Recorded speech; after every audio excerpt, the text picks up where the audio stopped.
Hello and welcome to this review video for the International Racing League. Today we're going to be reviewing the GT Sport race round Mount Panorama and no F1 race this weekend, so it's just the GT Sport race to review. So we'll start off here looking at this extremely close shave between Matthew Walder and Kamikaze Fox in qualifying. Just looking at it on the Slemo, I don't think you'll ever get cars closer than that on quali. Kamikaze went on to go 5th in that qualifying session, but a incident dogged his race, this one here with Sebastian Goncalves, after Goncalves got a little bit loose coming into the chicane. Kamikaze helped him go round, but the opinion was he was probably going to go around anyway, so there was no action taken.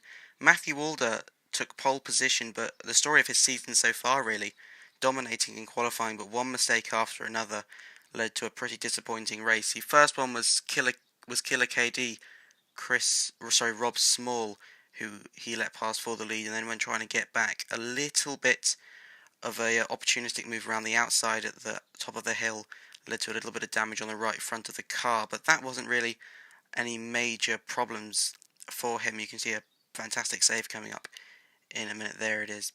Good car control from Alder, but another mistake here, this time just ahead of Doc Holliday, where Alder completely outbraked himself, went a bit wide, dropped down to 3rd position, but Alder yet to get a podium this year, and it looked like he was set for one until the last lap, when he made a mistake on what was pretty much the last proper corner, hit the wall, and his teammate Lewis Bish was able to pass for 3rd. So Matthew Walder's podium curse continues. He ended up finishing in 4th position, but it was Rob Small who took his first victory in IRL. He beat Doc Holliday in 2nd, Lewis Bish for 3rd, Matthew Walder 4th, followed by Louis Quinlan, Philip Blum, Kamikaze Fox, Jorge Carrera finished 8th, Cameron Westned was a disappointing 9th, one lap down, and there's Sebastian Goncalves failing to finish. So we'll take a look at the GT Sport drivers and constructors. Luke Smith and Jeremy Pope, the championship contenders, both missed a race, which means that now the top 4 of Smith, Pope, Holliday and Blum are now just covered by 5 points, meaning it's going to be a fantastic season finale in Le Mans. In the constructors, Nestle, whose points have been chopped off the top there, are on 189,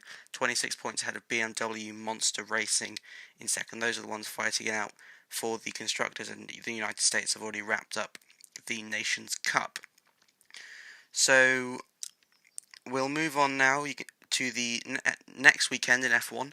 We'll be racing round Monza, and in 2 weeks we'll be having the inaugural IRL Le Mans, one of the three stages of the Triple Crown. And talking of the Triple Crown, we will have an IndyCar racing league on Project Cars 2 starting up in the near future. We'll have a video on that with the full provisional calendar later this week, so for more info on that, be sure to check that out.